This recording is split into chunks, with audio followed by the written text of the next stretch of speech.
Le bouddhisme humaniste, l'intention première de Bouddha par le vénérable maître Xingyun.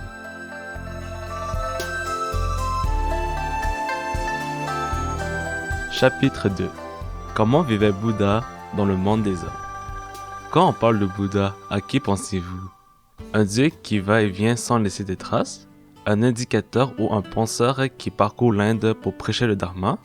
Un diété qui possède des pouvoirs surnaturels lui permettant de monter au ciel et de descendre sous la terre?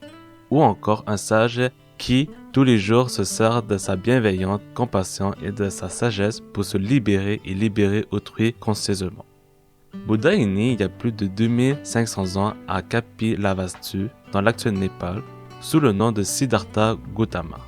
À 19 ans, il rejette titres et palais, part à la recherche de la vérité, accède à l'éveil et émet le vœu de propager le Dharma dans les 10 directions. Bouddha a voyagé toute sa vie dans le monde des hommes en pensant sans cesse au bonheur et au bien-être des êtres. Durant ses 49 années de prêche, il s'est acquis l'estime des hommes de toutes les catégories comme les rois Bisibisara et Pransajati, le ministre Vasakara, le notable Anaktabhitika Sudatta, Madame Srila Maladevi et aussi l'affection et le respect des intellectuels comme Mahakasibaya, Siriputra, Modaglianayana et bien d'autres. Ce chapitre intitulé « Comment vivait Bouddha dans le monde des hommes » révèle le visage d'origine de Bouddha afin de montrer à tout l'aspect initial d'un bouddhisme correct et irréprochable. 1. La renonciation. La vie de Bouddha peut être définie comme ayant été multicolore et fascinante. Prince héritier de Siddhartha, était doté de nombreux dons naturels et d'une remarquable intelligence. Depuis tout petit, il possédait déjà à fond les connaissances scientifiques, Bhagavad-Gītā, et philosophiques, les 4 Védas.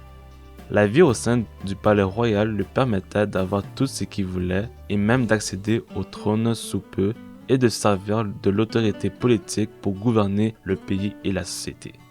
Et pourtant, il observait et percevait toutes sortes de phénomènes inquiétants. L'impermanence dans la vie et la société, les contraintes de naissance, vieillesse, maladie et mort, l'inégalité dans le système de caste, la sévérité de la différence entre les classes sociales et aussi la disproportion entre le riche et le pauvre, le noble et le humble, l'oppression générée par le pouvoir et la position sociale, la loi du plus fort entre les êtres, etc. Tous ces phénomènes le remplissaient de troubles et d'incompréhension quant à la nature réelle de la vie. Surtout, il découvrait que la politique ne pouvait résoudre les afflictions touchant à la vie et à la mort régnant dans la société des hommes, ni éliminer les soucis et l'ignorance dans le cœur des hommes. C'est pourquoi l'idée de renoncer à la vie mondaine lui vint à l'esprit. Il voulait utiliser des vérités bien supérieures à la politique pour se sauver et sauver radicalement les êtres, améliorer la société et éliminer les terreurs, entraves, obstination, affection et peine, pour découvrir enfin la finalité de la vie. C'est à son père qu'il annonça d'abord sa résolution de renoncer à la vie mondaine. Bien sûr, en tant que souverain, le roi Suddhodana ne pouvait accepter sa requête.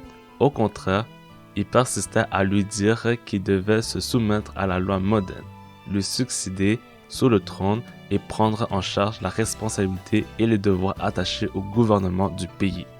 Le prince Siddhartha présenta alors ses exigences. « Père, je peux encore ne pas renoncer à la vie mondaine, mais je voudrais alors que vous puissiez satisfaire mes 4 souhaits. 1. Il ne peut pas y avoir de phénomène de naissance, vieillesse, maladie et mort dans la vie. 2.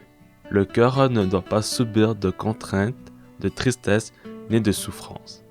3. Le monde ne doit connaître ni peine, ni joie, ni séparation, ni réunion. 4. Toutes les choses de ce monde ne doivent ni croître ni décroître. Lalesvitasitra Sutra. À ces mots, le roi s'exclama « Comment peux-tu présenter ce genre de requête? Qui serait capable de t'aider à résoudre ces problèmes ?» Le prince l'implora alors et dit « Étant donné que vous ne pouvez pas me satisfaire, laissez-moi chercher les réponses moi-même. » Bravant le refus de son père, le prince Siddhartha, après mûre réflexion, décida d'abandonner le trône, honneur et richesse. Une nuit, à l'heure où tout le monde dormait d'un profond sommeil, il quitta la ville sur son cheval blanc, accompagné de son palefrenier Shadaka. Pour ne pas être anxieux et paralysé par les souvenirs de la famille du pays et aussi distancer les troupes envoyées à sa recherche par le roi Suddhantana, il pensait qu'il fallait mieux s'éloigner le plus possible. Après des jours de marche, il arriva enfin à Magadha et se joignit aux pratiquants ascétiques, tapas, qui vivaient dans une forêt. La plupart d'entre eux étaient des pratiquants hérétiques de l'Inde de cette époque. Non seulement le prince Siddhartha leur demanda conseil, mais il allait même jusqu'à prendre le saint ermite Arala Lama comme maître, pour prendre le moyen de se libérer. Mais ce qu'il apprenait ne lui semblait pas suffisant et finalement, il décida de trouver une autre voie par lui-même.